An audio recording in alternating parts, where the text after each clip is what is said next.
Le prince Idriss était assis sur son trône d'or, le visage calme mais le cœur troublé.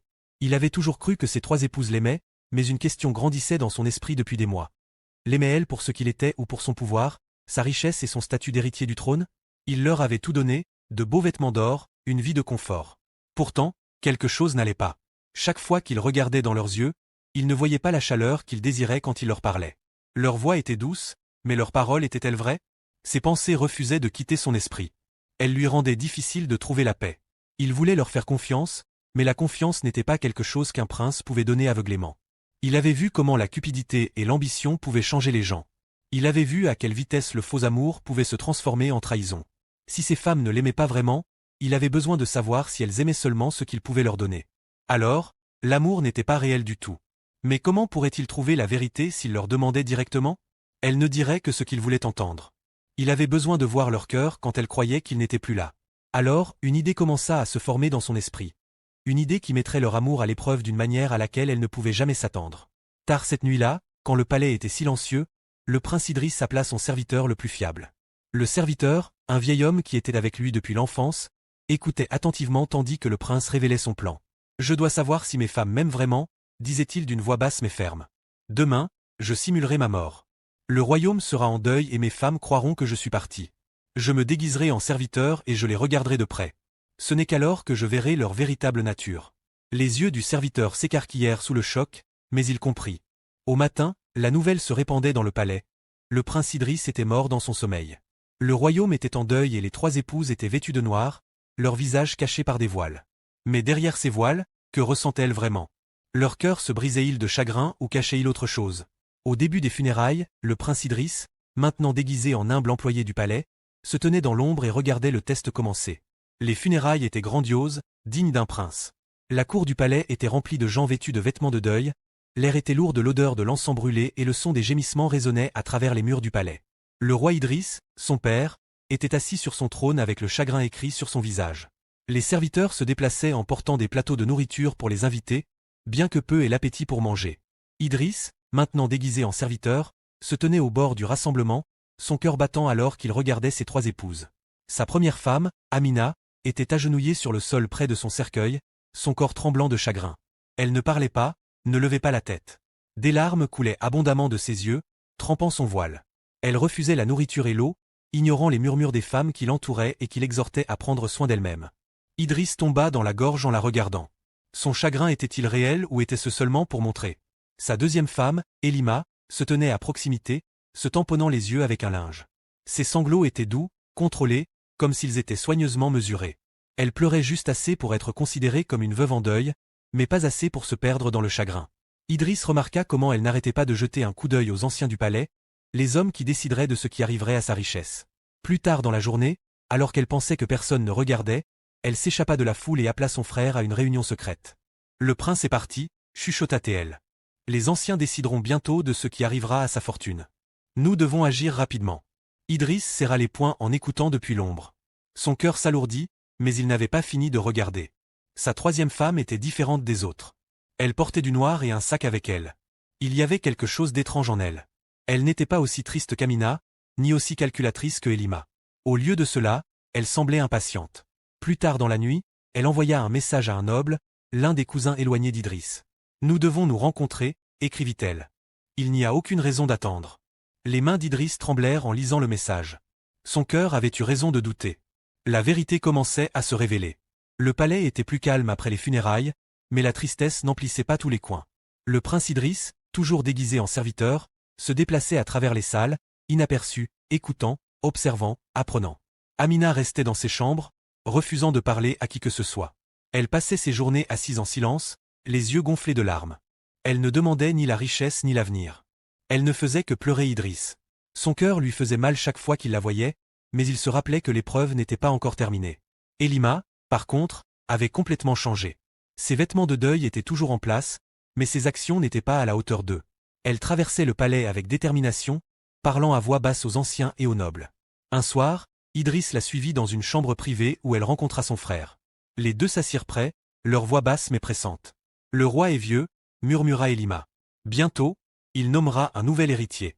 Si nous n'agissons pas maintenant, nous perdrons tout. » Son frère hocha la tête. « Qu'est-ce que tu comptes faire ?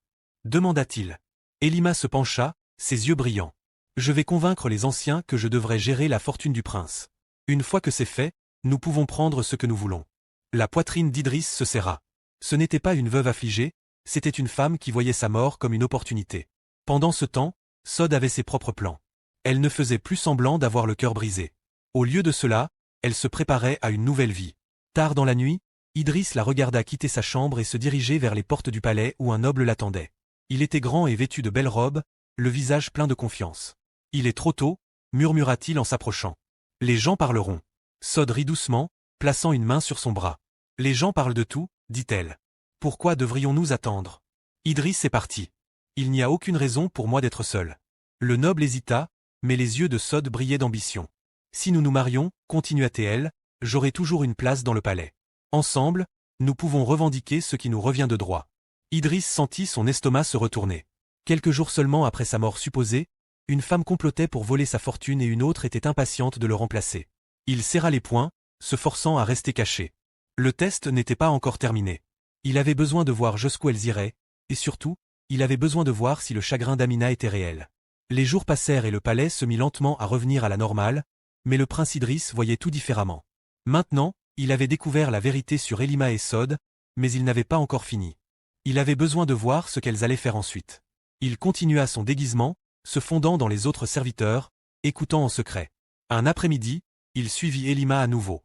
Elle avait demandé un rendez-vous avec les anciens du palais et elle arriva vêtue de noir, le visage calme et sérieux. « Honorables anciens » commença-t-elle en s'inclinant légèrement, « je sais que le décès de mon mari bien-aimé a laissé le royaume en deuil. Mais pendant que nous pleurons, nous devons aussi penser à l'avenir. La richesse de mon mari doit être gérée avec sagesse, et en tant que sa femme, je suis prête à assumer cette responsabilité. » Certains aînés hochèrent la tête pensivement, mais d'autres froncèrent les sourcils. « Ce n'est pas à nous de décider » dit l'un d'eux. « Le roi choisira ce qu'il adviendra de la fortune du prince. » Elima sourit, bien que ses yeux soient froids. « Bien sûr » dit-elle doucement. « Mais comme vous le savez, le roi s'affaiblit. Il faut réfléchir à l'avance. » Idriss serra les dents. Elle essayait déjà de prendre sa richesse, mais il avait besoin de voir jusqu'où elle irait. Cette nuit-là, Sod continuait ses réunions secrètes. Idriss la suivait à nouveau, se cachant dans l'ombre. Elle rencontra le noble à l'extrémité du jardin du palais, loin des yeux qui regardaient. « J'ai attendu assez longtemps » dit-elle d'un ton feutré mais urgent. « Les anciens sont lents et le roi est vieux. Si nous tardons, quelqu'un d'autre prendra le contrôle. » Le noble fronça les sourcils. « Et que suggères-tu » demanda-t-il. Sod leva le menton. « Nous devons nous marier immédiatement, dit-elle. Une fois que je serai ta femme, ma place dans le palais sera assurée. Ensemble, nous pourrons réclamer la fortune. » Le noble hésita. « Si vite » demanda-t-il en s'approchant, plaçant une main sur sa poitrine. « De quoi as-tu peur ?»« Les morts ne reviennent pas » chuchota-t-elle. Idriss ressentit une douleur aiguë dans sa poitrine. Elle parlait de lui comme s'il n'avait jamais compté, comme s'il n'était qu'un tremplin vers quelque chose de plus grand. Il se détourna, la colère brûlant en lui, mais quand il passa dans sa chambre, il s'arrêta. Amina était agenouillée à côté de son vieux manteau, le pressant contre son visage, des larmes silencieuses coulant sur ses joues. Contrairement aux autres, elle n'avait ni comploté. Elle n'avait fait que pleurer Idriss. Il prit une profonde inspiration. Le test était presque terminé. Bientôt, la vérité serait révélée. Le prince Idriss en avait vu assez pour connaître la vérité sur ces femmes. Elima complotait pour prendre sa richesse et était impatiente d'épouser un autre noble. Seule Amina le pleurait vraiment. Mais il n'avait pas encore fini. Il voulait voir jusqu'où iraient Elima et Sod si elle pensait qu'il était vraiment parti. Allait-elle le trahir encore plus ? S'arrêterait-elle à la cupidité ou ferait-elle quelque chose d'encore pire ? Il devait les pousser plus loin. Le lendemain matin, toujours dans son déguisement de serviteur, il s'approcha des appartements d'Elima. Elle était assise à une table couverte de bijoux fins, admirant ses bagues en or. « Madame, dit-il en s'inclinant bas, j'apporte des nouvelles des anciens. » Elima leva les yeux brusquement. « Qu'est-ce qu'il y a » demanda-t-elle. Idriss garda sa voix basse. « Les anciens envisagent de donner la richesse du prince au conseiller du roi à votre place. » Les yeux d'Elima s'assombrirent. « Il n'oserait pas » siffla-t-elle. Idriss s'inclina à nouveau. « Ce n'est qu'une rumeur, dit-il, mais si vous souhaitez garder la fortune, peut-être devez-vous agir rapidement. » Elima resta silencieuse un long moment, puis elle se leva et lissa ses robes. « Appelle mon frère, dit-elle. Nous devons rappeler aux anciens qui méritent vraiment cette richesse. » Idriss ressentit une pointe de colère, mais il garda son visage calme. Elle avait de nouveau échoué au test. Ce soir-là, Idriss tourna son attention vers Sod. Il lui envoya un message secret, prétendant être un messager du palais. La note disait Les anciens deviennent suspicieux.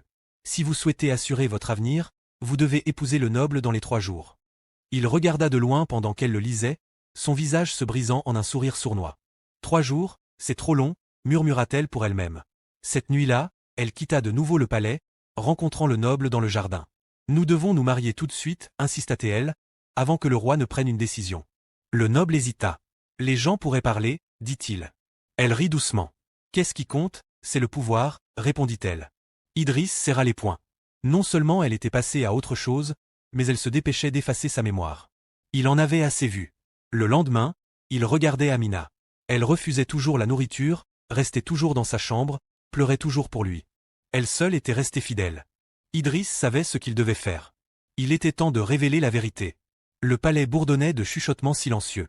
Les anciens se préparaient à rencontrer le roi pour décider de ce qui arriverait au prince Idriss, de sa richesse et de qui gérerait ses affaires. Pendant ce temps, Elima célébrait déjà en secret, confiante qu'elle prendrait le contrôle. Sod, d'autre part, avait organisé un mariage secret avec le noble, désireuse d'assurer sa nouvelle position avant que les anciens ne puissent décider de quoi que ce soit. Mais alors qu'ils complotaient, le royaume n'avait aucune idée que le prince était toujours en vie et regardait tout se dérouler. Idriss avait vu tout ce qu'il avait besoin de voir. Maintenant, il était temps de revenir et de révéler la vérité. Il appela son serviteur le plus fiable et chuchota ses ordres. Rassembler les anciens et les gardes royaux, préparer une réunion royale dans la grande salle. Le moment est venu. Les yeux du serviteur s'écarquillèrent, mais il hocha la tête rapidement et se dépêcha de faire ce qu'on lui avait dit. Pendant ce temps, Idriss changea son déguisement de serviteur pour les robes royales qu'il avait portées avant sa mort. Alors qu'il se regardait dans le miroir, il ressentait un mélange de colère, de tristesse et de soulagement. Il avait testé leur amour et maintenant la vérité serait connue. Ce soir-là, la grande salle était remplie de personnalités importantes de tout le royaume. Les anciens étaient assis à leur place habituelle, le roi était assis sur son trône et les 3 épouses se tenaient sur le côté, attendant. Elima gardait la tête haute, s'attendant à être nommée directrice de la richesse du prince. Sod était nerveuse mais pleine d'espoir, sachant qu'elle était sur le point d'obtenir son nouvel avenir. Amina se tenait tranquillement, les yeux encore pleins de chagrin. Le roi leva la main pour parler, mais avant qu'il ne puisse le faire, les grandes portes de la salle s'ouvrirent. Un souffle emplit la pièce lorsque le prince Idriss entra, vivant. Le visage de Sod devint pâle, les yeux d'Elima s'écarquillèrent sous le choc et les anciens regardèrent avec incrédulité. Le roi lui-même se leva de son trône, le visage figé de surprise. « Mon fils » murmura-t-il. Idriss fit un pas en avant, sa voix forte et claire. « Je suis revenu, dit-il, et j'ai vu la vérité. » Il se tourna vers ses épouses, les yeux pleins de déception. « J'ai simulé ma mort pour voir qui m'aimait vraiment, continua-t-il, et ce que j'ai découvert m'a brisé le cœur. » La salle était silencieuse. Le test était terminé, la vérité était sortie. Maintenant, c'était l'heure de la justice. Le silence remplissait la grande salle, les gens regardaient sous le choc, incapables de croire ce qu'ils voyaient. Le prince Idriss se tenait droit, vivant et en bonne santé, ses robes royales flottant derrière lui. Son visage était calme, mais ses yeux brûlaient de déception et de colère. Le roi se rassit lentement, agrippant les bras de son trône. « Tu étais mort » murmura-t-il. « Comment est-ce possible ?» Idriss baissa respectueusement la tête. « Pardonnez-moi, père, dit-il, mais je devais savoir la vérité. J'ai simulé ma mort et me suis déguisé en serviteur pour regarder et écouter. » Il se tourna vers ses 3 femmes, son regard lourd. « Et ce que j'ai vu m'a fait souffrir. » Elima et Sod se levèrent, figés, leur visage pâle. Amina, qui avait passé des jours à pleurer son mari, se couvrit la bouche de choc. Les anciens et les gardes royaux se regardèrent, ne sachant pas quoi dire. Puis Idriss s'avança. « J'ai vu comment ma mort a été accueillie par différents cœurs, poursuivit-il. Une femme m'a profondément pleuré, refusant de manger ou de parler.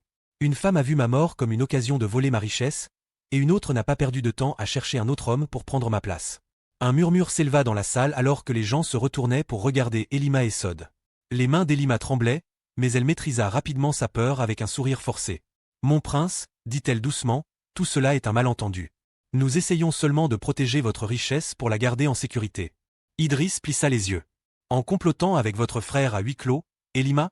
Le visage d'Elima perdit sa couleur, et les gens dans la pièce haltèrent. Idriss se tourna vers Sod, qui recula en secouant la tête. « J'étais solitaire, balbutia-t-elle. Je pensais que tu étais vraiment parti. Peux-tu me blâmer de vouloir retrouver l'amour ? » Idriss, sa voix ferme, répondit. « Tu n'as même pas attendu quelques semaines. Tu n'as pas pleuré. Tu étais prête à effacer mon nom et à passer à autre chose. » Sod n'avait pas de mots. Elle regarda autour d'elle en espérant du soutien, mais personne ne parla pour elle. Idriss prit une profonde respiration, puis se tourna vers Amina. Et toi, dit-il doucement, tu seul es resté fidèle. Tu as versé de vraies larmes. Tu n'as pas pensé à l'or ou au mariage. Tu n'as pensé qu'à ton mari. Amina baissa le regard, les larmes remplissant ses yeux. Idriss regarda en arrière vers le roi. Maintenant, justice doit être rendue, dit-il. L'épreuve est terminée. C'est l'heure de la punition et de la récompense. La grande salle était tendue, remplie d'un lourd silence alors que tout le monde attendait que le prince Idriss parle. Elima et Sod se tenaient figés, leurs visages pâles de peur. Les anciens chuchotaient entre eux et le roi regardait son fils de près. Idriss se tourna vers les gardes royaux. Emmenez Elima et Sod, ordonna-t-il. Elles ne sont plus mes épouses et ne méritent pas une place dans ce palais. Elima haleta. Non, mon prince, s'il vous plaît, c'était une erreur, supplia-t-elle. Mais Idriss resta ferme. La justice devait être rendue. Elle le pleura, tombant à genoux. Je voulais seulement protéger ce qui était à nous, dit-elle. Mais Idriss secoua la tête. Vous vouliez un vol, dit-il fermement. Vous avez vu ma mort comme une opportunité de gagner du pouvoir. Elima regarda autour d'elle désespérément, mais personne ne vint à sa défense. Les gardes s'avancèrent, lui attrapant les bras. Elle cria en signe de protestation, mais cela ne servit à rien. Puis Idriss se tourna vers Sod, qui se tenait debout en tremblant. Vous n'avez pas versé une seule larme pour moi, dit-il. Au lieu de cela, vous avez couru dans les bras d'un autre homme, désireux de me remplacer. Les lèvres de Sod tremblaient, mais elle n'avait aucune excuse. Le noble qui avait promis de l'épouser se tenait silencieux, ne voulant pas la défendre maintenant que la vérité était connue. Les gardes l'emmenèrent aussi, et les grandes portes de la salle se refermèrent derrière eux.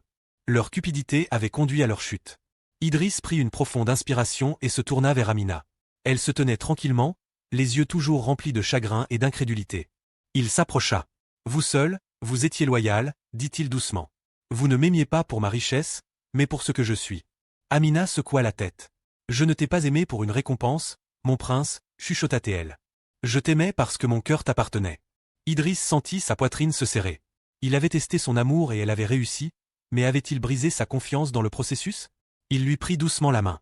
Je sais que je t'ai blessé en simulant ma mort, dit-il, mais je devais voir la vérité.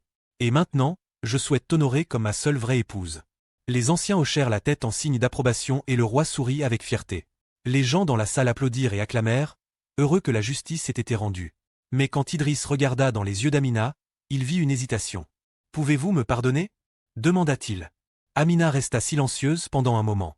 Finalement, elle fit un petit signe de tête. « Oui, dit-elle, mais mon cœur porte toujours de la douleur. » Idriss comprit que l'amour n'était pas seulement une question de loyauté, c'était aussi une question de confiance. Et bien qu'Amina soit restée fidèle, il devrait faire ses preuves à elle une fois de plus.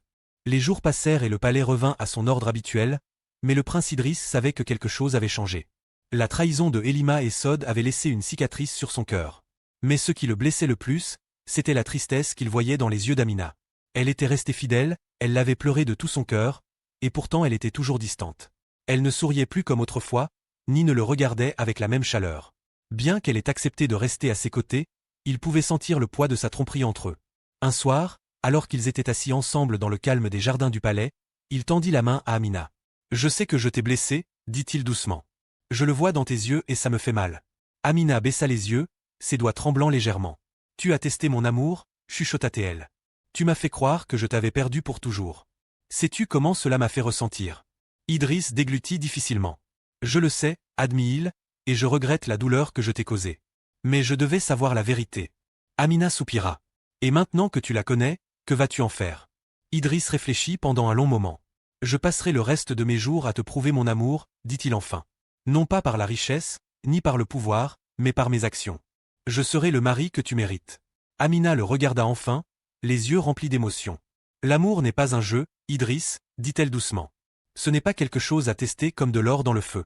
Si tu aimes vraiment quelqu'un, tu lui fais confiance. » Idriss sentit la vérité de ses paroles s'installer dans son cœur.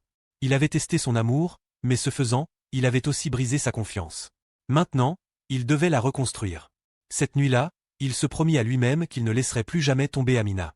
Il chérirait son cœur, non seulement parce qu'elle était la seule à être restée fidèle, mais parce qu'elle lui avait appris ce que l'amour signifiait vraiment. Comme les étoiles brillaient au-dessus d'eux, il savait que le temps guérirait leurs blessures, mais qu'il devrait être patient. L'amour, après tout, n'était pas une question de savoir qui avait raison, il s'agissait de se choisir l'un l'autre encore et encore.